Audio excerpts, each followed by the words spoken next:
দেখে নাই, খবর শুনে নাই, খবর তৈরি করেছিল। অনেক প্রতিষ্ঠিত দলকে রাজপথে খুঁজে পাওয়া যেত না।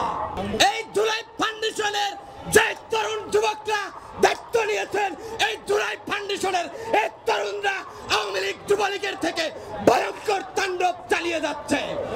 ইতিমধ্যে আমার সাথে আন্দোলন করেছিল আসলে নিজের চোখে দেখা আমার কর্মী, একজন টাঙ্গাইল জেলার যুব অধিকার পরিষদের কর্মী, তাকে কয়েকদিন আগে জুলাই ফাউন্ডেশনের ভিতরে আটকিয়ে রেখে আওয়ামী লীগের মতো যেভাবে গণপিটানো দিয়েছে, সেভাবে গণপিটানো আওয়ামী লীগ, ছাত্রলীগ, ঢাকা বিশ্ববিদ্যালয় বিপিনুরুল হক নূরের উপর চালিয়েছিল।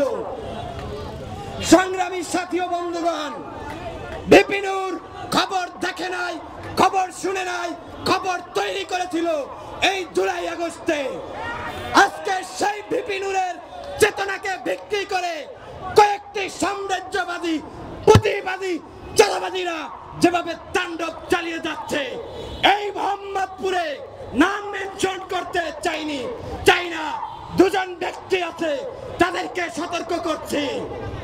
আওয়ামী লীগের সময় নিজ ইচ্ছাকৃতভাবে গ্রেপ্তার হয়ে কারাগারে গাড়াগা দিত এবং 5 আগস্টের পরে সেই দুই ব্যক্তি যেভাবে মোহাম্মদপুরে তাণ্ডব চালিয়ে যাচ্ছে, খোদার কসম খেয়ে বলছি, আমরা এই মোহাম্মদপুর থেকে বলছি, এই মোহাম্মদপুর থানার যারা দায়িত্বে আছেন, শ্রমিক, যুবক, গণ সবাই কাঁধে কাঁধ মিলিয়ে এই সন্ত্রাসীদেরকে রুখে দিতে হবে। আপনারা জানেন 5 আগস্টের আগে অনেক প্রতিষ্ঠিত দলকে রাজপথে খুঁজে পাওয়া যেত না। গণ অধিকার পরিষদের নেতা কর্মীরা যতগুলি জুতা রাজপথে ক্ষয় করেছে, অতদিন বয়স রাজনৈতিক বয়স হয় নাই। সংগ্রামী সাথী ও বন্ধুগণ, বিপিনুর কখনো বিক্রি হয়ে যায়নি, বিপিনুর কখনো অন্যায়ের সাথে মাথা নত করেনি।